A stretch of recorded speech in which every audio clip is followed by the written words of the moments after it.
আমি আজকে আপনাদের ভীষণ মজার ল্যাম্ব চপ করে দেখাবো। প্রায় 4 কেজি মাংসের ল্যাম্ব। এখানে প্রায় 50 পিস ল্যামের মাংস আছে। বারবিকিউ ল্যাম্ব চপ বানাতে আমি নিয়েছি প্রায় 4 কেজি ল্যামের মাংস। এখানে প্রায় 50 পিস ল্যাম্ব এইভাবে কাটা আছে। এভাবেই আমি কিনে নিয়েছি সব থেকে। প্রত্যেকটা পিসই এরকম। আর লাগবে প্রায় 2 টেবিল চামচ মতো এলাচি, 2টা বড় সাইজের দারচিনি, 15টা মতো তেজপাতা, 2 টেবিল চামচ জিরা। জিরাটা কিন্তু আস্ত জিরা নিতে হবে, জিরার গুঁড়া না।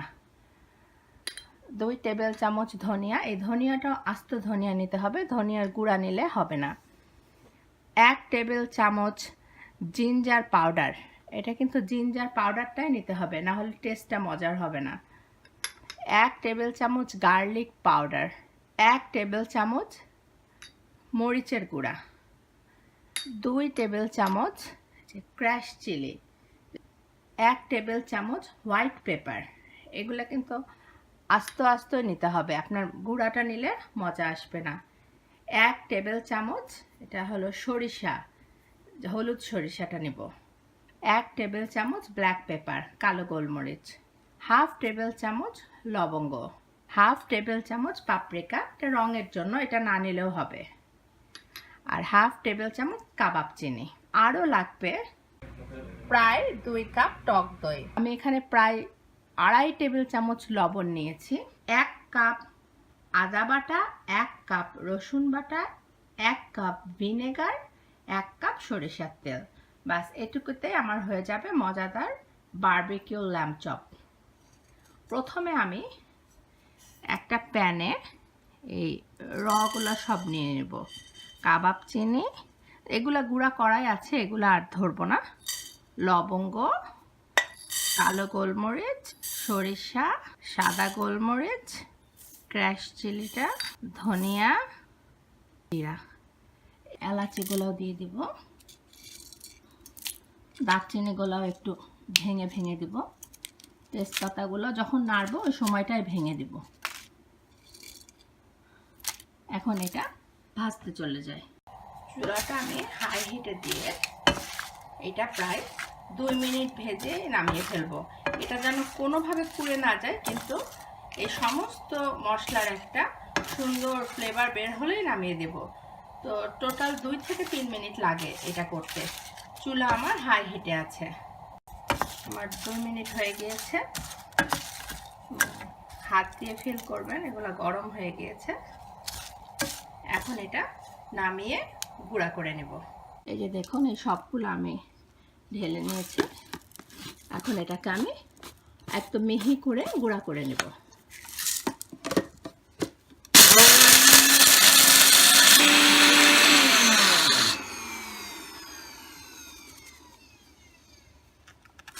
খুলে দেখাচ্ছি। এই যে দেখুন, বাস হয়ে গেল আমার স্পেশাল মশলা তৈরি। আমি এই ল্যাম্বগুলাকে আগের থেকে খুব ভালো করে ধুয়ে একটা শুকনা কাপড় দিয়ে মুছে নিয়েছি। এখন আমি আরেকটা মশলা তৈরি করব। এই একটা বলে প্রথমেই এই সরিষার তেল 1 কাপ, আদা বাটা 1 কাপ, রসুন বাটা 1 কাপ, ভিনেগার 1 কাপ,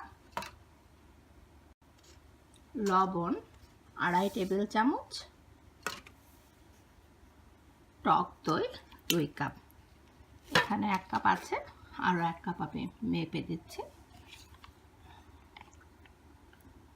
আরও 1 কাপ। ব্যাস, এর মধ্যে এই গুঁড়া মশলাগুলো আমি দিয়ে দেব। পাপরিকা, কাঁচা আদা গুঁড়া আর রসুন গুঁড়া, সমস্ত মশলাগুলো আমি এর ভিতরে দিয়ে দেবো। এখন এই মশলাটা কিন্তু দেখাচ্ছে 4 কেজি মাংসের জন্য প্রায় 50 পিস। এটুকু গায়ে লেগে আছে, ওটুকু আমি নিয়ে নিচ্ছি খুব ভালো করে। এখন এটাকে মোটামুটি মিশিয়ে একটা হ্যান্ড মিক্সচারের সাহায্য মশলাটাকে খুব ভালোভাবে মেশাবো। মোটামুটি পুরো মশলাটা মেশানো হয়ে গিয়েছে। এখন একটা হ্যান্ড মিক্সচার নিয়ে সাহায্য খুব ভালোভাবে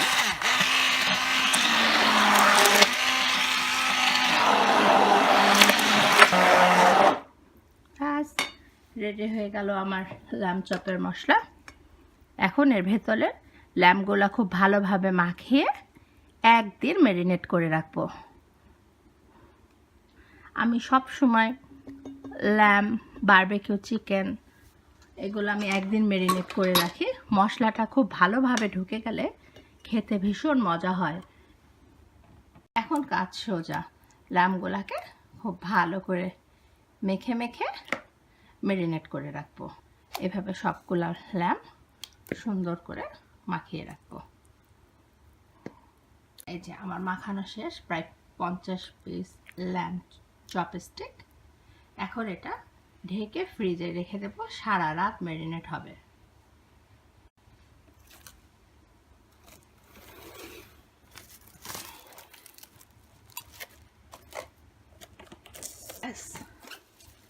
এইভাবে ফ্রিজেটাকে সারা রাত ম্যারিনেট করতে রেখে দেব। ল্যাম্বটা আমি সারা রাত ম্যারিনেট করে রেখেছি। এখন এটা বারবিকিউ চুলায় সুন্দর করে ভাজবো। স্প্রে অয়েল ছিটিয়ে দিচ্ছি বারবিকিউ চুলার উপরে। এখন ল্যাম্বগুলোকে খুব সুন্দর করে, খেতে যা মজা হয়। যদি রেসিপিটা ভালো লেগে থাকে তাহলে একটা লাইক হয়ে যায়।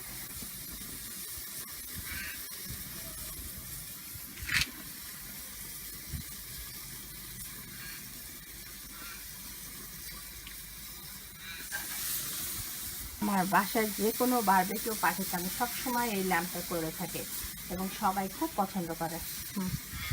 সব সাইডে দেওয়া হয়ে গিয়েছে এবং খুব সাবধানতার সাথে উল্টাতে হবে যেন পুড়ে না যায়।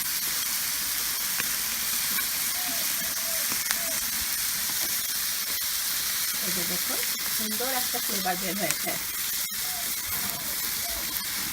এটা আপনারা ওভেনেও করতে পারেন, চুলাতেও করতে পারেন।